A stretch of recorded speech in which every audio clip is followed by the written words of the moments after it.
আপনার ঘাড়ে, আন্ডার আর্মসে আর কুঁচকিতে অনেক কালো দাগ। কিন্তু আপনি এটার জন্য ইউজ করছেন অনেক ক্রিম। কিন্তু আপনি কি জানেন এটা ডার্ট অথবা কোনো ময়লা না। সুতরাং বারবার কোনো ক্রিম অথবা ময়লা ধুয়ে এটা যাবে না, কারণ এটা হচ্ছে অ্যাকান্থোসিস নিগ্রিকান্স, যেটা হতে পারে খারাপ কিছুর পূর্বাভাস। এটা কি আগে জেনে নিই। অ্যাকান্থোসিস নিগ্রিকান্স আমাদের ঘাড়ে হয়ে থাকে, বগলে হয়ে থাকে এবং কুঁচকিতে হয়ে থাকে, অর্থাৎ গ্রোইনে হয়ে থাকে। এটা দেখতে স্কিনটা অনেক মোটা হয়, কালো হয় এবং ভেলভেট অর্থাৎ মকমলের মতো হয়। এটাকে আমরা বলি অ্যাকান্থোসিস নিগ্রিকান্স। এখন এটার পিছনে কি কি কারণ থাকতে পারে?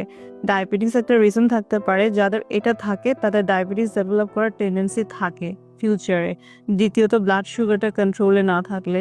তৃতীয়ত কারো যদি পিসিওএস থাকে সেটাও দেখতে হবে। 4 নম্বর রিজন হচ্ছে যারা ওভারওয়েট, যাদের ওজনটা বেশি আছে। আর 5 নম্বর হচ্ছে জেনেটিক।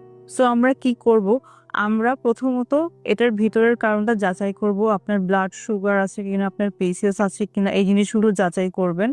আপনার ওজনটা ঠিকভাবে নিয়ন্ত্রণ করবেন, লাইফস্টাইল ঠিক রাখবেন এবং ডার্মাটোলজিস্ট অ্যাপ্রুভড যে কোনো ধরনের গ্লাইকোলিক অ্যাসিড ক্রিম অথবা কোজিক অ্যাসিড ক্রিম ইউজ করতে পারেন। আর বেশি যদি সিভিয়ার কেস হয় সেক্ষেত্রে কেমিক্যাল পিল আর লেজার করতে পারেন, কিন্তু সবার আগে ভিতরের কারণটাকে অবশ্যই ঠিক করে নেবেন।